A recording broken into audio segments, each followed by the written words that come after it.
বর্তমান সরকার বাংলাদেশি জাতিকে কিন্তু তারা উন্নত জাতিতে নেওয়ার কোনো পরিকল্পনা করতেছে না।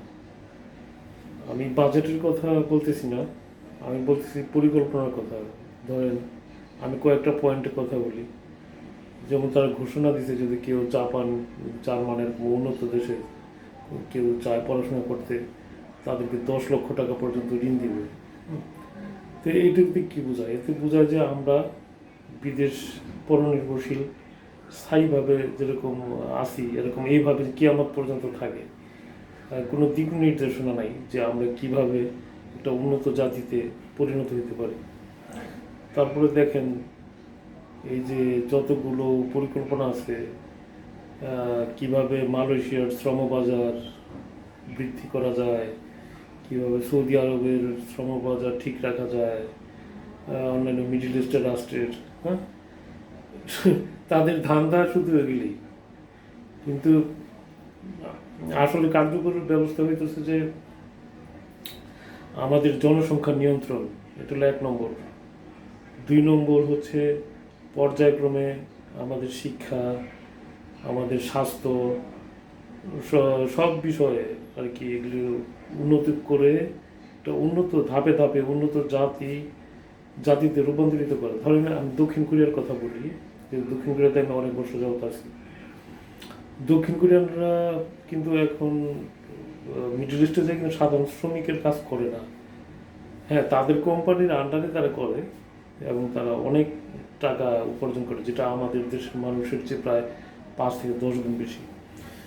তারা বলে অনেকে তারা মালিক হয়েছে, টাকা জমায় জমায় তারা কোরিয়াতে কোনো মালিক।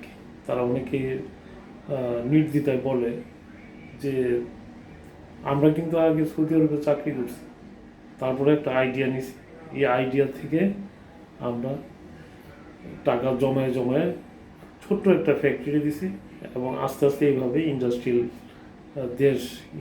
এরিয়াগুলি হয়েছে এবং আমরা আস্তে আস্তে উন্নতি হয়েছি। এইটুকু সঠিক। এবং কোরিয়ান যে সরকার ছিল তখন স্বাধীনতার পরে, সেই সরকারও কিন্তু সেইভাবে তাদেরকে নিদর্শন দিয়ে সেইভাবে তারা ফ্যাক্টরি ইন্ডাস্ট্রিগুলি একটা রুল নিয়মের ভিতরে নিয়ে এমন এক পর্যায়ে নিছে, এখন কিন্তু কোরিয়াতে লক্ষ লক্ষ শ্রমিক আছে, তারপর কিন্তু কোনো বেকার লোক নাই।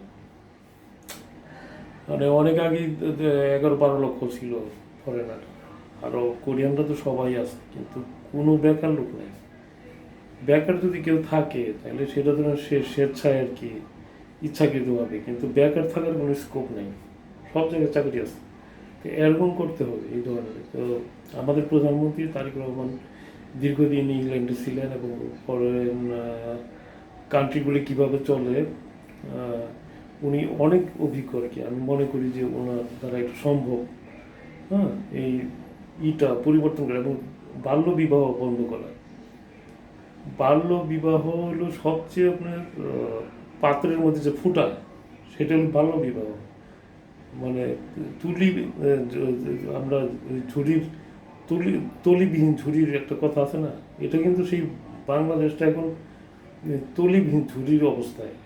হ্যাঁ, এখন এই ঝুড়িটা যদি আটকানো যায়, আটকাই দিতে হয়, তাহলে 1 নম্বর হলো আপনার বাল্যবিবাহ বন্ধ করতে হবে। 2 নম্বর জনসংখ্যার 100% নিয়ন্ত্রণ করতে হবে। 3 নম্বর পর্যায়ক্রমে প্রবৃদ্ধি সব দিকে বাড়াইতে, ট্যাক্স বাড়িয়ে দেবো, ট্যাক্স।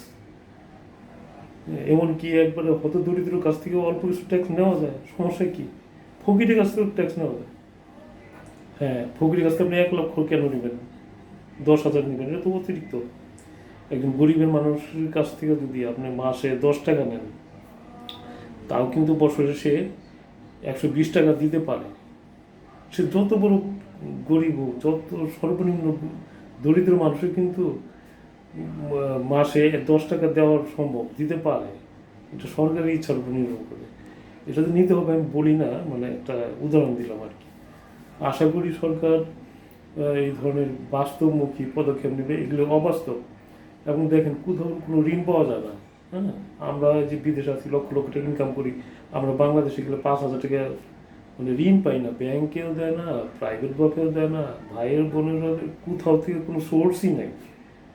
এরকম এই অবস্থাটা যেন না হয়, খুব শর্টকাটে মানুষ যেন 20-50 হাজার অন্তত 1 লক্ষ টাকা এনি টাইম লেনদেন করতে পারে, এরকম একটা ব্যবস্থা যদি সরকার করে তাহলে আমি মনে করি এটা একটা চিরস্মরণীয় হয়ে থাকবে এবং আমাদের জাতির জন্য খুবই ভালো হবে। মানুষ খুবই অসহায়, 500 টাকা চাইলে পাওয়া যায় না।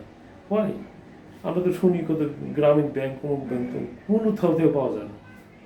এই অবস্থাটা কাটায় তুলতে সরকার সচেষ্ট হবে না, আশা করি। ধন্যবাদ সবাইকে।